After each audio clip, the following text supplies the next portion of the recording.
Así inicia Es Noticia en profundidad. Qué placer acompañarles. Soy Tatiana Pérez, les saludo desde nuestra sede central en Caracas, en Venezuela. A partir de este momento, en la próxima hora, tenemos 3 temas que son noticia. Aquí están primero, como siempre, desplegados en titulares. En Noticia Perú. Comenzó la nueva toma de Lima con masivas y pacíficas movilizaciones. Y esto a pesar de las amenazas contra los manifestantes y el exceso de policía en la capital. Que se vayan todos, es el clamor popular. Hacen alusión a Dina Boluarte y al Parlamento. Analizamos esta medida de fuerza en las calles.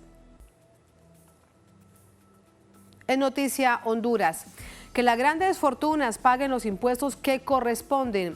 Es el eje de la reforma de justicia tributaria del gobierno de Xiomara Castro, apoyada por el pueblo y rechazada por gremios empresariales y partidos tradicionales. ¿Cómo lograr su aprobación? Vamos a profundizar en ello.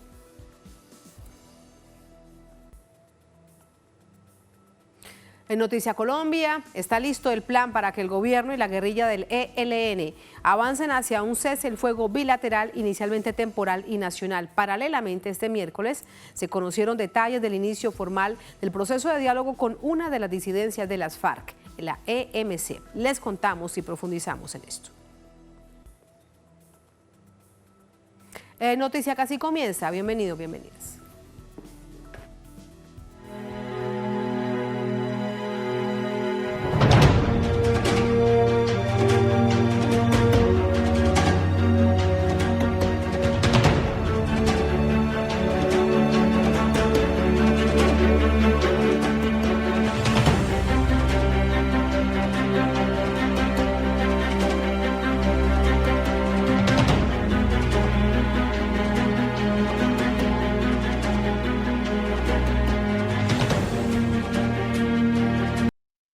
En Noticia Perú, inició la llamada tercera toma de Lima a pesar de amenazas veladas y públicas del gobierno en contra de los manifestantes que llegaron de diversas regiones del país. Vamos a ver lo que sucedió durante esta primera jornada. Organizaciones sociales, sindicales, gremios docentes y civiles se movilizaron este martes en la llamada tercera toma de Lima para exigir la dimisión de la presidenta Boluarte, el cierre del Congreso, el adelanto de elecciones generales y la convocatoria a una asamblea constituyente. También demandan la liberación de los detenidos durante las protestas que se desarrollaron entre diciembre y marzo pasado, incluido el expresidente Pedro Castillo. Los reportes indican que las concentraciones iniciaron en calma dentro de la capital y otras provincias. El pueblo va a salir en forma pacífica porque el pueblo no es violentista y nosotros lo que estamos buscando simplemente es que con la mayoría de personas que vamos a salir, hacerle ver a este gobierno que no estamos de acuerdo, que no estamos conformes con todas las leyes que han venido y no hay un momento de arrepentimiento ni de Dina Boluarte, ni de las autoridades, ni del Congreso, Fiscalía, Tribunal Constitucional. No hay un mea culpa. Sin embargo, ciudadanos de Huancavelica denunciaron hostigamientos y represión policial en la Plaza de Armas. Previamente, dirigentes de organizaciones sociales del país aseguraron que las manifestaciones eran pacíficas y pidieron a los manifestantes a denunciar a los infiltrados que quieran generar caos y violencia. Llamamos a la ciudadanía a sumarse a esta movilización pacífica. Esta movilización es indispensable para ponerle freno a este régimen autoritario y mafioso que está copando una a una todas nuestras instituciones.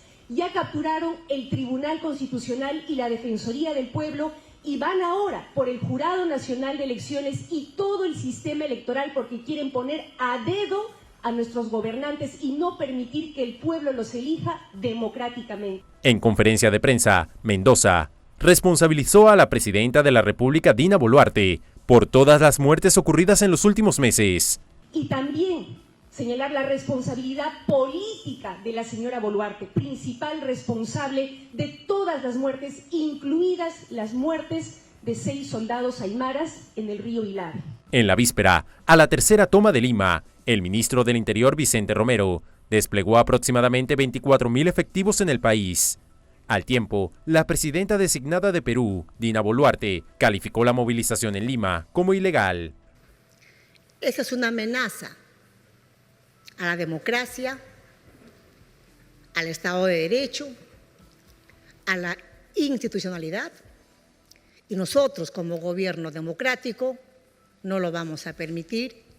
Hasta el pasado 18 de mayo, la represión había provocado 77 muertos, 49 de ellas presuntamente perpetradas por las fuerzas del orden. La tercera toma de Lima concentró sus actos de protestas en las plazas 2 de Mayo y San Martín. Otros lugares: Plaza Mayor de Lima, Congreso de la República, Teatro Municipal, Teatro Segura, Plaza Bolívar, Biblioteca Nacional del Perú, conventos, iglesias y carreteras. A su vez, participan 26 regiones: Cajamarca, Lambayeque, Piura, Puno, Cusco, Apurímac, La Libertad, Ica, Lima, Tumbes, San Martín, Huánuco y Junín, entre otras. El lema es: que se vayan todos. Allí parte de lo sucedido durante esta jornada. ¿Cómo finaliza el día? Le preguntamos a nuestro corresponsal en Lima, Jaime Herrera, con detalles. Hola Jaime, adelante, buenas noches. Hola Tatiana, ¿qué tal? Te saludo en las intersecciones de la avenida Abancay y Nicolás de Piérola, donde hace unos minutos tan solo hubo una actitud represiva de la policía que lanzó gases lacrimógenos y también empezó a hacer retroceder a la gente usando la fuerza con los escudos que tienen. Incluso se está denunciando que hay una joven que le han disparado perdigones a muy corta distancia y ha tenido que ser trasladada por los paramédicos a ser atendida para poder ver las heridas que tiene y asistirla. En este momento la población ha retrocedido un poco, está ya con una actitud más calmada. Sin embargo, la policía de momento a otro empieza con esta nueva actitud de hacer retroceder a la gente, pero de manera violenta, utilizando sus cascos, utilizando sus escudos y también lanzando granadas lacrimógenas. Hay delegaciones que se encuentran en este momento acá cerca, muy cerca de la avenida Abancay, que es la que conduce hacia el Congreso de la República, donde hace rato ya estuvieron los manifestantes. Sin embargo, como parte de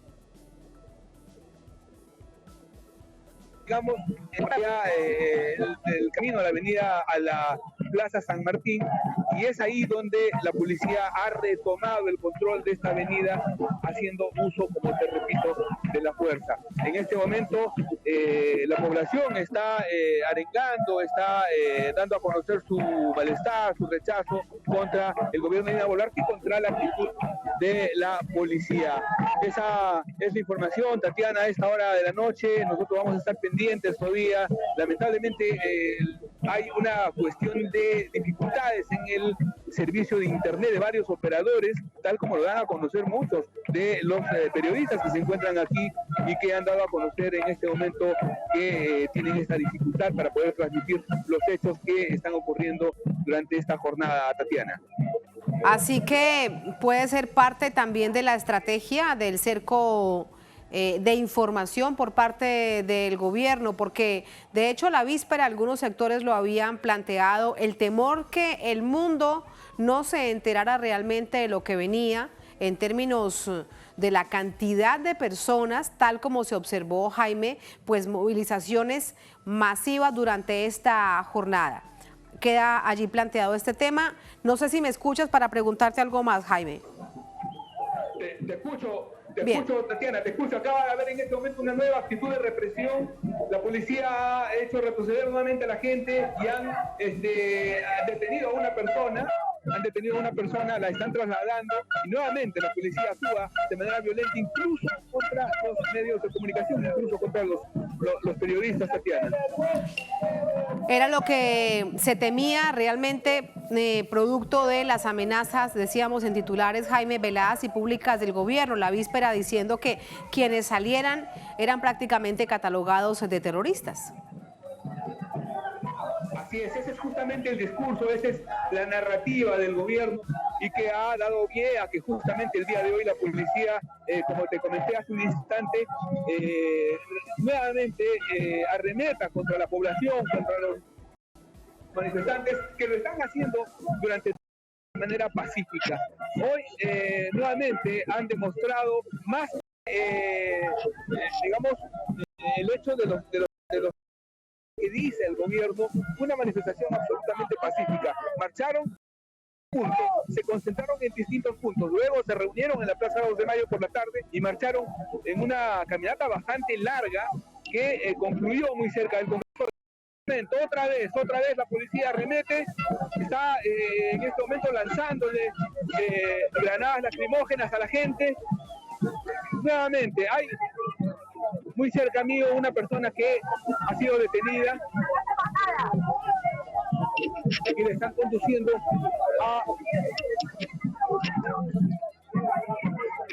pareciera, discúlpame, sino que los gases lacrimógenos también afectan. Como es común, pero igual estamos acá en este punto de transmisión. Estamos en este punto de transmisión y continúa la represión de la Policía Nacional, que ha hecho retroceder, decimos, a la población que se encuentra. Cada momento ganan más espacio, tratan de ganar más espacio para avanzar y hacer retroceder a los manifestantes. Eso lo están haciendo de manera así repentina, de un momento a otro, utilizando la fuerza. Y hasta el momento yo calculo que hay 4 personas ya detenidas, 4 personas que son detenidas y que en este momento se encuentran, imaginamos, conducidas hacia alguna delegación policial, y no sabemos qué es lo que va a ocurrir luego con estas personas que han sido, repetimos, detenidas. La criminalización de la protesta, ahí narrada a través vía telefónica, producto precisamente de las dificultades en la transmisión en Lima, la capital de esta nación suramericana, a través de nuestro corresponsal Jaime Herrera. Jaime, gracias, volveremos más adelante contigo. Vamos a entrar con el análisis de estos hechos, lo que significan dentro y fuera del país. Nos acompaña para ello Martín Guerra, es escritor, profesor, miembro de la dirección del Partido Izquierda Socialista, nos acompaña también desde Lima. Martín, bienvenido, buenas noches, ¿cómo estás? Muy buenas noches, Tatiana, qué gusto estar con ustedes. Gracias. Muchísimas gracias. Mi primera medida de fuerza por parte de sectores no solamente que están en Lima, de hecho recordar que bueno, Lima tiene una gran parte de los habitantes del país, muchos de ellos movilizados, pero sí llama la atención que de nuevo, a pesar de todos los obstáculos, llega gente del Perú profundo. ¿Cómo evalúas este primer día? Bueno, el primer día creo que se puede graficar en 2 aspectos importantes. El primero, que por lo menos la cantidad de gente que se ha movilizado en Lima en los momentos más gruesos de la concentración pueden ir de 15.000 a 20.000 personas, lo cual es importante, tomando en cuenta, Tatiana, que todavía no han terminado de llegar los hermanos y las hermanas de las provincias. Se les ha impedido de varias formas el libre tránsito, como si el Perú no fuera para todos los peruanos y las peruanas, y van a estar arribando en los sucesivos días, ¿no? Entonces ha sido una movilización impresionante, sobre todo para una Lima que muchas veces es renuente a las movilizaciones, en parte por el mecanismo de bombardeo que hacen los medios de comunicación de la concentración mediática para aislar a los limeños, haciéndoles creer que por ser limeños son pues una especie de ciudadanos superiores que el resto del país, alejarlos de las movilizaciones. Pero no, hemos visto que se han movilizado un gran sector de la población limeña en recepción de los hermanos y las hermanas que están llegando de las provincias. Importante, por ejemplo, la marcha de sacrificio que se hizo desde el cono norte del distrito de Caraballo, desde su zona, arribando hacia el centro de la ciudad, y así varios distritos también se han movilizado, han arribado al centro y han desarrollado caminatas largas en total paz, ¿no? Y aquí viene algo preocupante.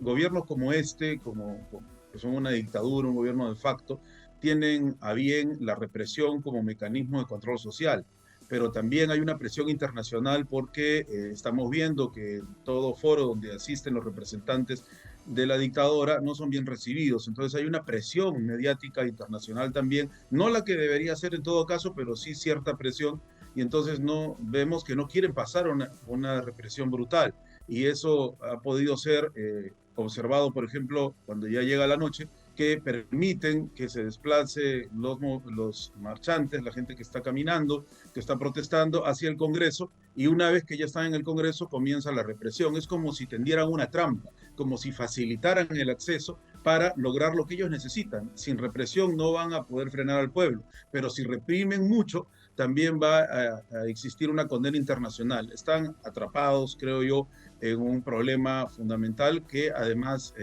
es característica de su absoluta y nefasta concepción de política nacional y de gobierno. Y lo segundo es que no solamente ha sido una marcha hacia Lima, que es muy interesante, porque aquí es el centro, pues, lamentablemente, ¿no? Un centralismo perverso de toma de decisiones de todo tipo, no solamente políticas, económicas, etcétera. Pero se han dado también movilizaciones en las regiones, en las 24 regiones, sumando la provincia constitucional del Callao, ¿no? Entonces, en estos 25 territorios se han dado movilizaciones, manifestaciones de sindicatos, campesinos, amas de casa, trabajadores, la sexodiversidad, diferentes sectores que tienen demandas, los artistas populares, por supuesto, que durante los últimos meses han sabido graficar muy bien la dictadura en sabrosas imágenes que han recorrido el mundo, ¿no? Entonces, tenemos movilizaciones y manifestaciones exitosas en la capital y en todo el país. Martín, ¿observas más nivel de organización que en las movilizaciones anteriores, que además veíamos mucha espontaneidad, distintos sectores sociales, también habían algunos sectores de carácter político, indígenas, movimientos populares, sindicales que habían llegado de muchas partes del país, otros se habían quedado en sus territorios y fueron además víctimas de la represión por parte de la fuerza pública? Y lo veíamos de una manera muy espontánea, cada día tratando de avanzar y de sostenerse en la movilización a pesar de la represión. Hoy, ¿qué ha cambiado? ¿Cómo es este panorama? Bueno, estamos a 7 meses de un gobierno de facto que fue el culmen de la negación de una elección justa y democrática que fue la del presidente Pedro Castillo y que comenzó a gobernar en julio del 2021. Y viendo las cifras de toda esta historia que ya viene siendo larga en nuestro país, las votaciones más altas que obtuvo el presidente Castillo fueron en las mismas zonas geográficas que existen las cifras de pobreza y pobreza extrema, que son las mismas zonas geográficas donde tenemos muchos recursos que no son aprovechados por el pueblo y que se los llevan las transnacionales, que son las mismas zonas donde lamentablemente se asesinó al pueblo que salió a protestar porque estaba en contra, pues, de un golpe de Estado. Entonces, es natural que hubiera un ímpetu espontáneo de algo que, si se veía venir, de todas maneras no se sabía cuándo, y nuestro pueblo salió a manifestarse, pero en 7 meses se han fogueado, se han organizado mucho más y estamos a puertas ya de crear un gran frente nacional que debe ser la tarea ahora contra la dictadura y que reivindique todas las proclamas que tiene nuestro pueblo. Se ve un gran nivel de organización, una tranquilidad también de saber que se está haciendo la tarea pendiente, que se está tomando en las riendas el destino de la patria y que se pretende, pues, luchar para volver al orden constitucional, que es Martín, un poco la idea. En un contexto, Tatiana, adverso. Sí, permíteme preguntarte, nos hablas, se está formando un gran frente nacional. ¿Esto es político, de carácter social? ¿Es un frente nacional cómo? Existen varias coordinadoras y comités. Nosotros planteamos que se debería pasar a esta conformación de un gran frente nacional que incluye los movimientos sociales, los sindicatos que estén a la vanguardia, sobre todo la base social que más ha levantado las protestas, que son nuestros hermanos del campo y de las zonas rurales. Esto debe generarse.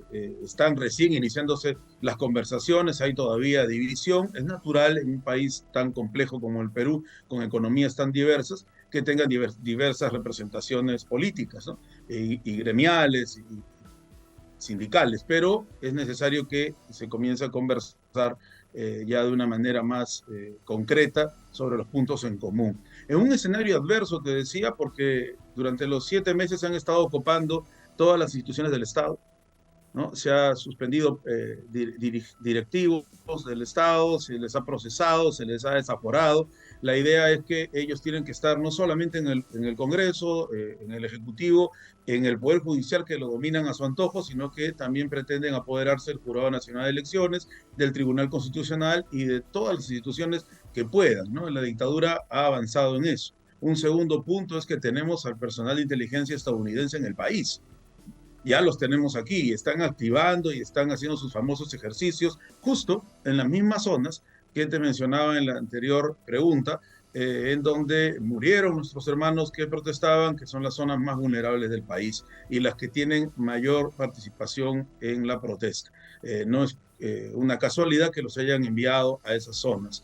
También señalar que se ha estado viviendo una atmósfera de macartismo, señalando que todo aquel que protesta es un terrorista y por lo tanto pidiendo sanciones durísimas para los que protestan. Y lo más terrible es que se ha cerrado Lima como si fuera una fortaleza y se ha estado recibiendo a nuestros hermanos que son peruanos, revisándoles absolutamente todo como si se tratara de una zona de frontera. Es más, creo que ni siquiera un extranjero se le ha sometido a tanta pesquisa como a un hermano o hermana que viene a protestar. Y eso es una máscara de lo que en realidad se vive, que es el racismo. El racismo cumple aquí un rol nefasto. Las élites son muy racistas. Marginan a nuestro pueblo, lo quieren aislar de tomar las riendas de su destino político. Y ese es un factor muy importante que también genera la indignación del pueblo, ¿no? Porque recordemos que este golpe se hace luego de presionar a más de año y medio a un presidente popular, sencillo del pueblo, después meterlo preso, secuestrarlo, acusarlo de 1000 cosas y desconocer el voto popular, que es lo que en buena cuenta está movilizando a nuestro pueblo para restituir ese voto popular y regresar al estado de cosas con un gobierno popular y democrático. Martín, ¿y qué pasa con los movimientos de izquierda? Los que quedan dentro del Congreso, dentro del Parlamento y aquellos que están por fuera. Sorpresivamente ha aparecido, por ejemplo, ahora Verónica Mendoza. ¿Cómo entender ahora, de nuevo, la aparición de una figura que años atrás, recordemos, fue candidata a la presidencia del país y ella además aglutinaba una parte de la izquierda? ¿Qué sucede ahora con esos sectores que tiempo atrás decían que definitivamente eran del pueblo y acompañaban al pueblo? Bueno, todos los sectores de izquierda tienen derecho a poder manifestar sus ideas, sus programas y su concepción de cómo ven el proceso. Lo que no hay derecho, Tatiana, es a pretender crear una narrativa, lamentablemente de cierto sector de la izquierda, de cómo está el movimiento popular. Y durante más de medio año se han cubierto a través de muchos medios que son alternativos, pero que tienen su corazón a ese lado de ese sector de izquierda, y se ha impedido el arribo de la consigna de la restitución del presidente Castillo, consigna que incluso era vista con muy buenos ojos, por ejemplo, con personalidades como López Obrador o Gustavo Petro, por citar algunos, y Xiomara Castro en su momento también, entre otros grandes líderes de nuestra América. Y aquí también nuestro pueblo, los más humildes, los de las zonas más golpeadas. Sin embargo, un sector de izquierda ha preferido levantar la bandera de las elecciones. Las elecciones que las convocaría, ¿quién? Es la gran pregunta. Este gobierno que está copando ya el Poder Judicial, este gobierno que está tomándose todo el dominio de las instituciones del Estado, ¿para cuándo se convocarían? ¿Cómo se convocarían? No hay respuestas a eso, solamente se habla de adelanto de elecciones. Y la izquierda que está en el Congreso, que votó por la vacancia del presidente Castillo, recordemos que es una vacancia que no se presentó legalmente, que no tuvo los votos legales, que incluso el reglamento del Congreso pide, que no se presentó una moción del orden del día y que impidió el juicio político. Además que al presidente se le detuvo, por eso hablamos de secuestro, cuando todavía era presidente y ni siquiera habían logrado la votación ilegal, ¿no? Entonces, esa izquierda que está en el Congreso está tratando de mantenerse en el Congreso hasta el 2026 y ni siquiera ya piden tampoco con tanta fuerza lo que ellos aspiraban, que eran las nuevas elecciones. Entonces, Tatiana, tenemos sectores dentro del Congreso que se dicen de izquierda y sectores fuera del Congreso que no empatan con los reclamos populares, y muchos de ellos incluso caen en el macartismo, diciendo que si las protestas se convirtieran en protestas violentas, entonces esos personajes que estarían ahí están siendo también cercanos al terrorismo. Hay muchos sectores, no digo todos, ¿no?, pero que pertenecen a esa izquierda, que también caen en el macartismo de nuestro pueblo. Entonces, ese es el escenario un poco en los sectores progresistas, y eso nos lleva a una reflexión importante. Se necesita una nueva izquierda, una izquierda popular, una izquierda que surja de los trabajadores, de los campesinos, de los pueblos de las regiones más oprimidos. No necesariamente, Tatiana, creo yo, que se es de izquierda diciéndose de izquierda o levantando una bandera, ¿no? Sobre todo se demuestra eso en la práctica, en las consignas, en la lucha y en la vocación por la transformación y el servicio al pueblo. Claro, resistente y valiente además en esto que enumeras. como principios o tal vez categorías de lo que significa ser de izquierda y las razones. No es el simplemente hecho de serlo, sino que en un país extrema derecha, aún mucho más hoy en día, cada vez más neoliberal, el pueblo debe encontrar un espacio político, pero como nos estás contando, pues ahora en esta izquierda no se ve, por lo menos no se vislumbra. Muchísimas gracias, Martín, por este análisis. Buenas noches. Gracias a usted, Tatiana, y por supuesto al programa. Un gran abrazo, saludos. Un abrazo, muchas gracias. Así vamos a la primera pausa en esta emisión de Es Noticia. Al volver en Noticia, Honduras, que las grandes fortunas paguen los impuestos que corresponden, es el eje de la reforma de justicia tributaria del gobierno, apoyada por el pueblo y rechazada por gremios empresariales y partidos tradicionales. ¿Cómo lograr su aprobación? ¿Cómo lograr que sea una realidad esta promesa además de campaña? Vamos a analizarlo al volver en Es Noticia.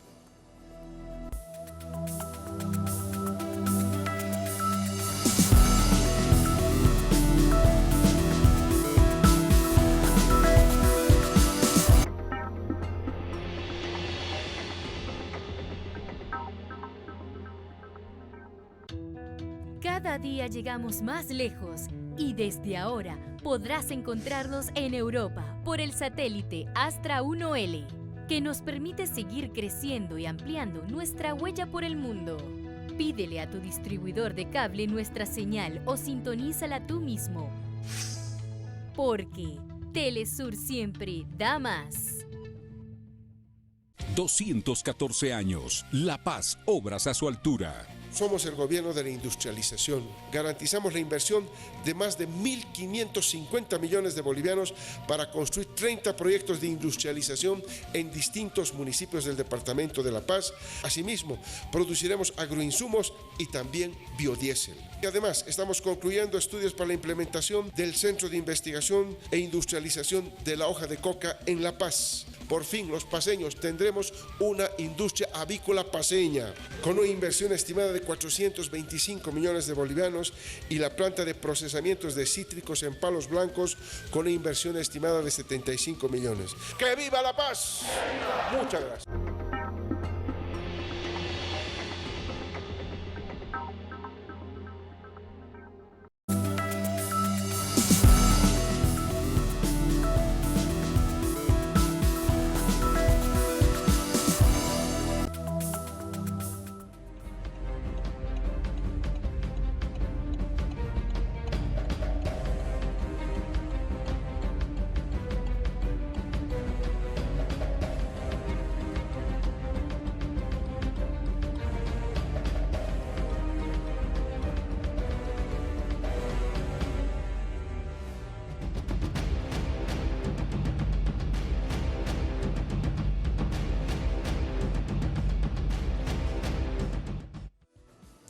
En Noticia Honduras, la propuesta de reforma tributaria del gobierno de la presidenta Xiomara Castro está acompañada por millones de personas que aspiran a tener una vida digna.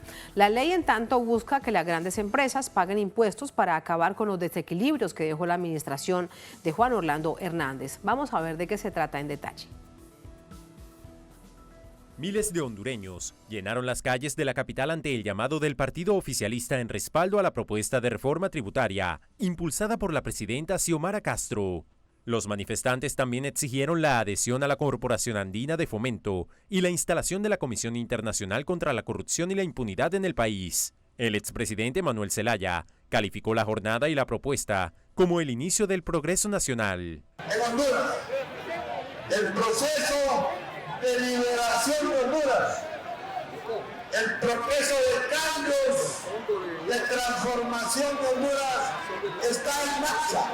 También denunció los ataques por parte de los seguidores del expresidente Juan Orlando Hernández, quien fue extraditado a Estados Unidos bajo cargos de abuso de poder y narcotráfico. La cabeza de la dictadura está fuera, pero la estructura de la dictadura que está. Aquí está el bipartidismo actuando en contra nuestra. Aquí está la élite que se ha apropiado y que empobreció este país actuando en contra nuestra. Según las autoridades, la propuesta para el sistema tributario busca detener los abusos de exoneraciones a las empresas. Contempla cobrar más impuestos a los que más ganan, Esto significaría un alivio para el sector popular. Apoyamos la incorporación de Honduras al CAP y por supuesto apoyamos la ley de justicia tributaria para que venga a garantizar verdadera justicia tributaria en nuestro país. ¿Por qué no quieren pagar impuestos? ¿Por qué el pobre tiene que seguir manteniendo este país? ¿Por qué los que menos ganan tienen que seguir manteniendo este país?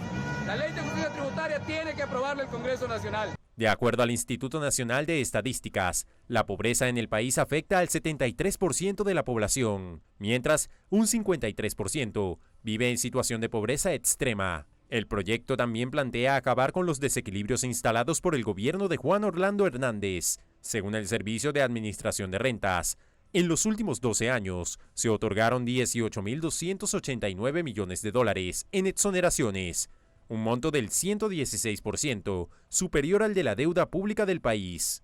Según el gobierno nacional, 146 empresas evadieron impuestos utilizando paraísos fiscales. Calificaron el hecho como negligencia y corrupción del Poder Judicial. Por su parte, el oficial de la Gerencia de Política Económica del Consejo Hondureño de la Empresa Privada afirma que puede ahuyentar a los inversionistas y asegura que no es viable en materia económica y financiera para el país. Así entramos con el análisis. Para ello nos acompaña el doctor Julio Raudales, es economista, sociólogo, vicerrector en la Universidad Nacional Autónoma de Honduras. Profesor, bienvenido, muy buenas noches, ¿cómo está? Muy buenas noches, Tatiana, es un gusto estar contigo y con todo el teleauditorio de Telesur. Solo te aclaro que no soy vicerrector de la Universidad Nacional Autónoma de Honduras, sino rector de la Universidad José Cecilio del Valle. Anotado para la próxima, profesor, gracias. Muy bien. Lo primero que, permítame, le quiero preguntar es el proceso que tiene esta reforma conocida como la justicia, que además la ha planteado, tributaria, que la ha planteado desde el tiempo de campaña la presidenta Xiomara Castro. ¿Cómo la observa usted con respecto a los procesos que debe avanzar para que realmente se convierta en ley? Esa es una muy buena pregunta, Tatiana, porque un proceso de reforma tributaria requiere de lo que llamamos una economía política muy refinada. Es importante que, sobre todo considerando que el Partido Libre no tiene mayoría en el Congreso Nacional, pueda haber la suficiente muñeca política para poder hacer que la ley pase, ¿no? Es necesario entonces que haya un diálogo muy eficaz entre los diputados, sobre todo de la bancada de gobierno, para que puedan convencer a sus colegas de la oposición de la importancia que puede tener un proceso de reforma tributaria que busque la justicia, como bien lo anuncia el título de la ley. Ese es un elemento importantísimo, porque ya la ley tiene casi 6 meses de haberse presentado y sin embargo no avanza. Y no avanza porque me parece que, repito, hace falta mejorar la capacidad de diálogo por parte de la bancada oficialista y del gobierno en general con la ciudadanía, con los distintos sectores que pueden verse afectados con esta ley, para así hacer que la misma pueda pasar de forma más adecuada. Ese es un elemento importante. Y el otro, Tatiana, es que en efecto vale la pena remarcar que Honduras tiene uno de los sistemas tributarios más inequitativos, más injustos de Latinoamérica. De hecho, Honduras creo que es el único país de Latinoamérica actualmente, Tatiana, cuya inequidad, cuya desigualdad más bien aumenta cuando se ponen impuestos. Es decir, los impuestos deberían ser un mecanismo para generar igualdad. Es decir, en general, antes de los tributos, el ingreso tiene presenta un nivel de desigualdad, y después de los tributos, el ingreso de los hondureños y hondureños es más desigual todavía. Eso es una cosa inquietante en el caso de Honduras, porque refleja que necesitamos un cambio. Pero es importante, Tatiana, hacer hincapié en que si vamos a hacer un cambio, debemos de tener una economía política más eficaz, es decir, un poder de convencimiento más eficaz para que todos los sectores, para que la sociedad misma esté consciente de la necesidad de hacer este cambio. Lo que estamos observando es que en las calles la expresión popular, por ejemplo, la movilización de la víspera, es muy clara en lo que se necesita con respecto a esta reforma tributaria, que las grandes ganancias, que las grandes riquezas, que los que tienen grandes empresas e industrias, pues sean los que más paguen impuestos. Es lo correcto, es lo que debería ser. Vemos que en las calles esto está muy claro, el concepto como tal asumido, pero el asunto es decirle a ellos, cuando se les toca, lo vemos en Honduras, en muchas otras partes de nuestra América Latina, que se ha vendido además la idea, profesor, que a esas grandes ganancias se les cobra poco impuesto porque irradian empleo, porque pagan bien, porque tienen buenos servicios de seguridad social, y resulta que eso es mentira. Eso no es realmente así, no se asemeja a la realidad. El caso de Honduras, están allí las cifras, las estadísticas. ¿Qué hacer entonces para que ese sector realmente lo comprenda y no se conviertan en otro sector opositor al de la presidenta Xiomara Castro? A ver, mira, Tatiana, acá el punto importante es cómo lograr permear a quienes tienen el poder de que existe este cambio. Porque está claro, y cuando tú hablas en la calle con la gente, que es necesario hacer un cambio en el país, ¿verdad? Que es importante que este cambio genere justicia, genere equidad, y eso está muy bien.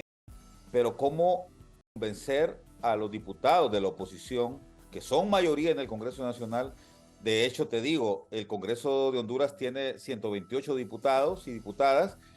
Se necesita una mayoría que se da cuando se consiguen 65 votos, y el partido de gobierno apenas tiene 50, necesita 15 votos más, que no los ha podido conseguir en 6 meses. Entonces, está bien que exista un movimiento ciudadano que empuje, que trate de hacer incidencia al respecto, no solamente en las calles, sino también en términos de manejo de la opinión pública. Pero si no consigues esos 15 votos que requieres, va a ser bastante difícil que una reforma tan importante como esta que se está planteando pueda pasar. Por otro lado, muchos de mis colegas economistas y académicos todavía están esperando que las autoridades, que el gobierno de la presidenta Xiomara Castro nos presente una matriz de resultados. ¿Cómo va a afectar, digamos, esta reforma? ¿Cómo va a mejorar los ingresos? ¿Cómo va a generar más equidad? ¿Cómo va a generar más igualdad en la distribución del ingreso?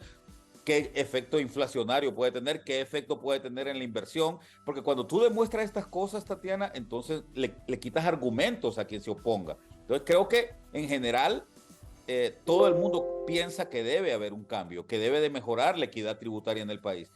Pero si el gobierno no es capaz de mostrarnos en qué manera y de qué forma va a mejorar esta equidad una vez que se apruebe la ley, va a ser bastante más difícil para los congresistas generar o aprobar este cambio, ¿no?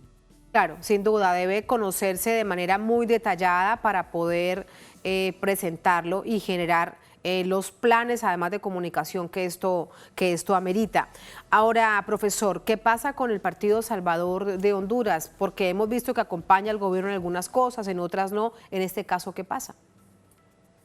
Mira, la bancada del Partido Salvador de Honduras ha sido bastante consecuente con los principios de equidad. De hecho, una de las diputadas que forma parte de la comisión de dictamen, la diputada Ligia Ramos, está muy presta para apoyar este cambio. Ella, por ejemplo, ella y yo hemos hablado mucho, yo le he explicado algunos elementos que pueden hacer que mejore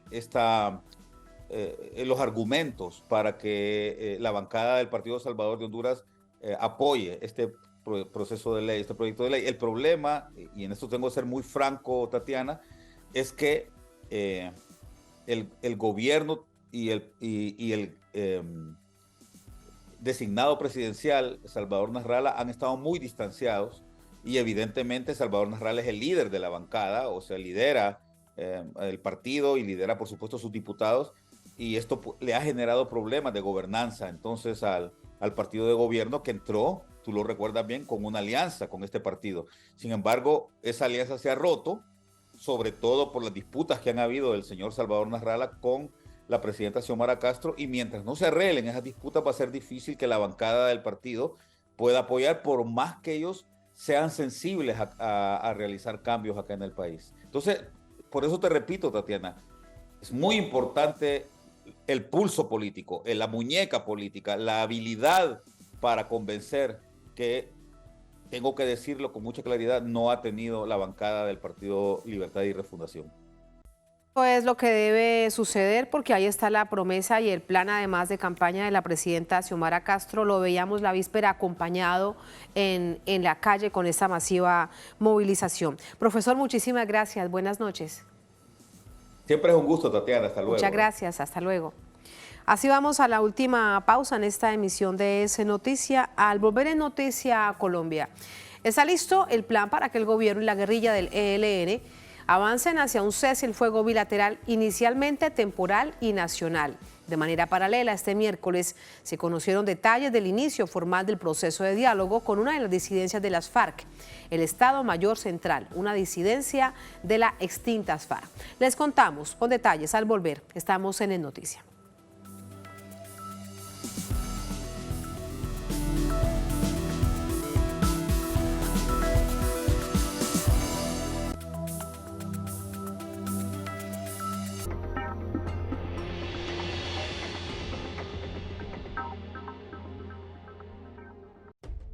El triunfo sí nos compromete con los que dieron su vida, con los que nos precedieron en el combate, han permitido que hoy nuestro pueblo se encuentre libre de Somoza. 19 de julio de 1979, triunfo de la Revolución Sandinista.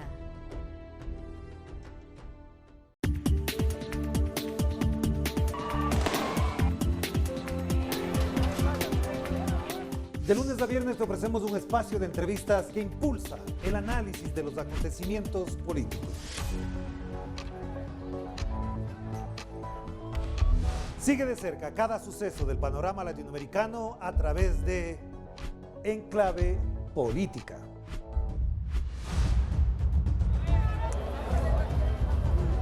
Solo por Telesur.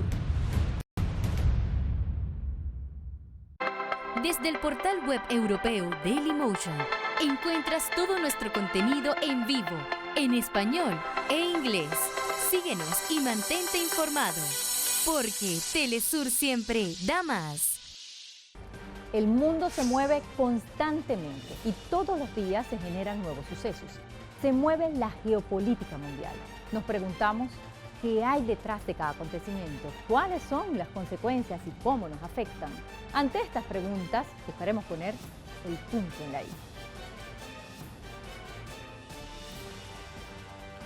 Solo por Telesur.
En Noticia Colombia, en los diálogos que se desarrollan en Cuba, en La Habana, entre el gobierno del presidente Petro y la insurgencia del ELN, se alcanzaron protocolos para avanzar en el cese el fuego bilateral, que debe entrar en vigor el próximo 3 de agosto. Además, los acuerdos plantean cómo será la participación de la sociedad civil, del pueblo, en su cumplimiento. Desde Bogotá nos cuenta nuestro corresponsal Hernán Tobar. Los delegados del gobierno colombiano y de la insurgencia del ELN, la ONU y los países garantes para la mesa de diálogo de paz fueron firmados los protocolos para el cese al fuego bilateral y la participación de la sociedad civil. 9 puntos integran este documento. Precisan las condiciones en las cuales se dará la verificación, el acompañamiento social al cese al fuego y también la instalación del Comité Nacional de la Participación, que ha quedado fijada para el día 3 de agosto, fecha en la cual habrá un acto público y fecha que tiene además significado de ser el día en que comienza a regir en todo el territorio nacional y con todos los componentes el cese al fuego.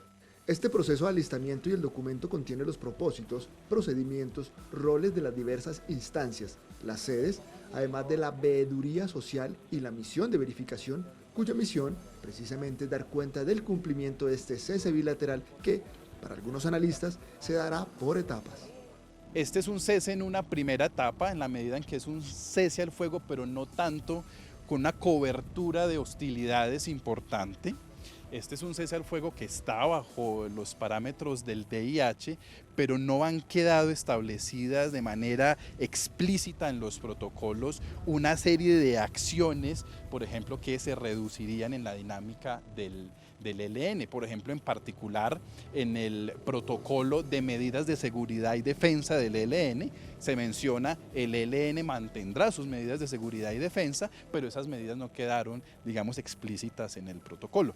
Eso lo que nos demuestra es que este es un cese en una primera etapa, cese al fuego, más no tanto con cobertura completa de hostilidades, porque si no sería un cese al fuego final. Un gobierno que ha manifestado la voluntad de dialogar con los diferentes actores. A su vez se adopta y reglamenta el plan operativo de trabajo del Comité Nacional de la Participación, que contará con delegados de diversos sectores como los pueblos indígenas, afros, trabajadores, mujeres, jóvenes y campesinos. 30 procesos y 80 integrantes que ven con bastante expectativa el proceso y los aportes que desde las regiones se hagan para alcanzar la paz y mejores condiciones para los territorios colombianos. Nos parece una gran oportunidad porque va a permitir que la gente que ha sufrido en carne propia los rigores de las guerras, el conflicto armado en nuestro país, puedan expresar la voz de la sociedad colectiva. La voz que está pidiendo solución política a este conflicto. Ya son más de 5 décadas de conflicto armado, hay cansancio en las regiones, siguen habiendo, digamos, asesinatos, desplazamientos, persecución, señalamiento de los diferentes actores armados que están en los territorios. El mecanismo de verificación del cese al fuego tendrá un espacio de sesión en Bogotá y habrá 9 sedes regionales y 22 locales, quienes también deberán informar y prevenir accidentes, recopilar, clasificar, evaluar, verificar cualquier hecho que pueda considerarse como posible incidente o que viole el cese al fuego y los protocolos, emitiendo los conceptos correspondientes. Todo esto en coordinación con los componentes nacionales y la Oficina de las Naciones Unidas.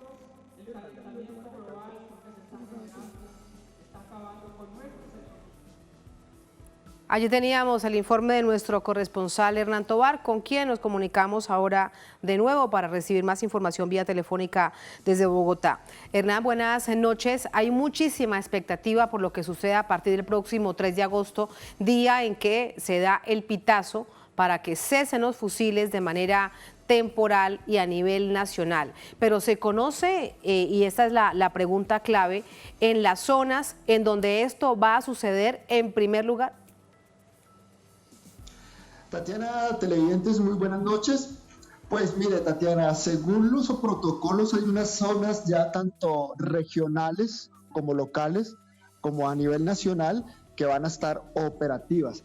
Algunos municipios, algunos departamentos como Santander, Norte de Santander, el Cauca, van a estar operando el mecanismo de verificación y también esas, digámoslo, oficinas locales o los delegados del mecanismo de verificación, tanto local, ya en los municipios, regional, en los departamentos y a nivel nacional, ya en Bogotá. Lo que se pretende es que esto sirva de manera coordinada para dar cuenta precisamente de que se esté desarrollando el cese bilateral. Y si hay algún inconveniente, se puede articular de manera precisa y efectiva y tomar correctivos frente a algún inconveniente que se pueda presentar en el desarrollo del cese al fuego, que como lo vimos en el informe, pues la misión de verificación está conformada por las Naciones Unidas, la Fuerza Pública, la delegación, por supuesto, del ELN, la Oficina del Alto Comisionado para la Paz y la Conferencia Episcopal, que también estará acompañando. También, Tatiana, comentarle que esto contará con una veeduría social, que lo que busca es contribuir con información objetiva a la instancia local, en este caso del mecanismo de verificación, y cuyo propósito es, reitero, es prevenir y atender incidentes que se puedan presentar de manera articulada. Y esto se viene dando, Tatiana, en un contexto donde este gobierno viene desarrollando acercamientos con distintos grupos armados.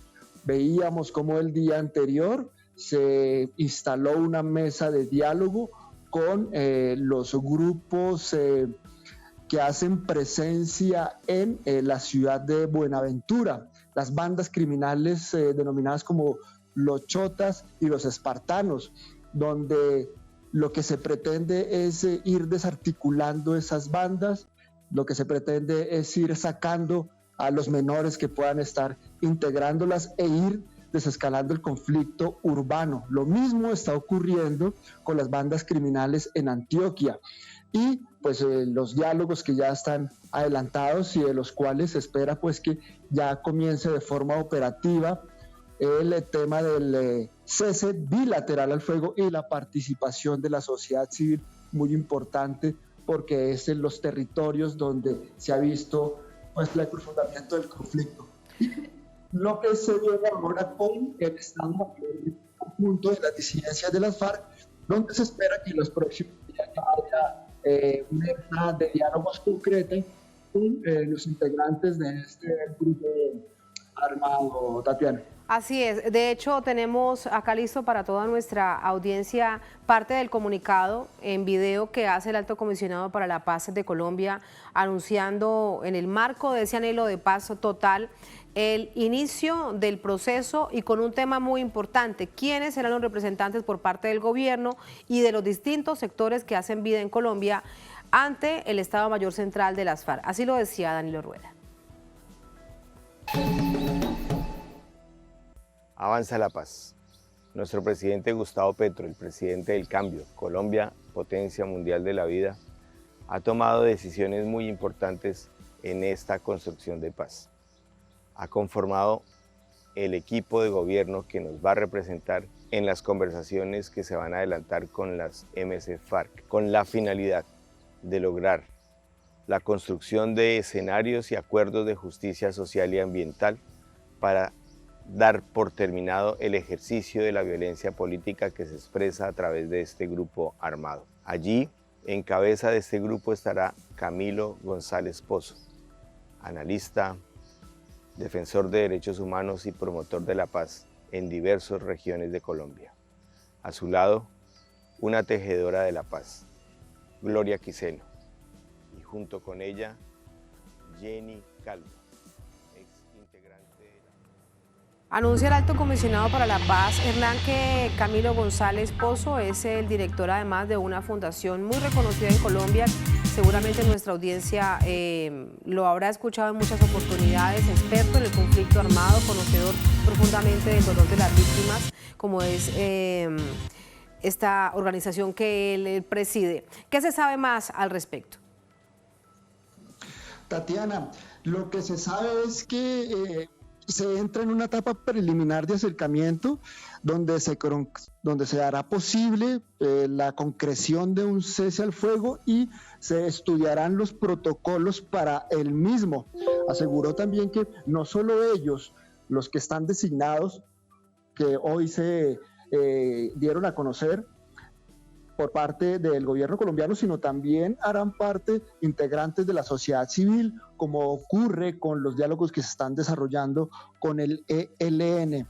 Y la idea es ir desescalando el conflicto, lograr acuerdos en el tema de justicia social y ambiental, y así pues terminar con la violencia política que se ha venido desarrollando en Colombia. Usted me preguntaba ahorita, Tatiana, básicamente por las regiones donde se llevarán a cabo precisamente la presencia de los actores de la misión de verificación con respecto a los diálogos del ELN. Déjeme decirle que en el tema de las instancias regionales se establecieron que en esos departamentos estará incluido Arauca, Bucaramanga, Cali, Cúcuta, Medellín, Pasto, Quibdó, Soacha y Valledupar. Estas serán las instancias de sedes regionales del mecanismo de verificación.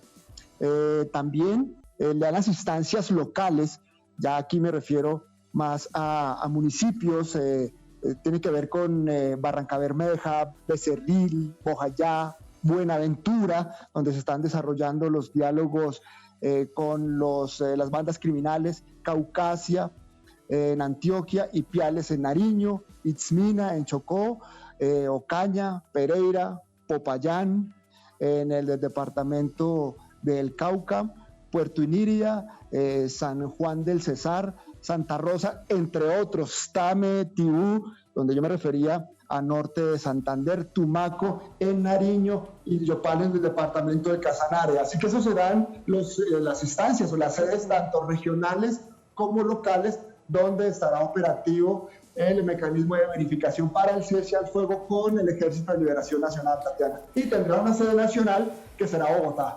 Pues con todo este recuento, esta geografía que nos cuentas, Hernán, lo que estamos observando es que están incluidos todos los departamentos del país con los municipios más afectados producto del conflicto armado en términos de víctimas, pero es todo el país. Lo que eso significa es que es un conflicto armado que afecta a toda Colombia. Muchas gracias, buenas noches. Tatiana, muy buenas noches y a toda la Muchas teleaudiencia, gracias. Un saludo. Gracias por habernos acompañado a todos ustedes. Ponemos punto final a esta emisión de Noticia. Un placer. Hasta mañana, sigan con nosotros.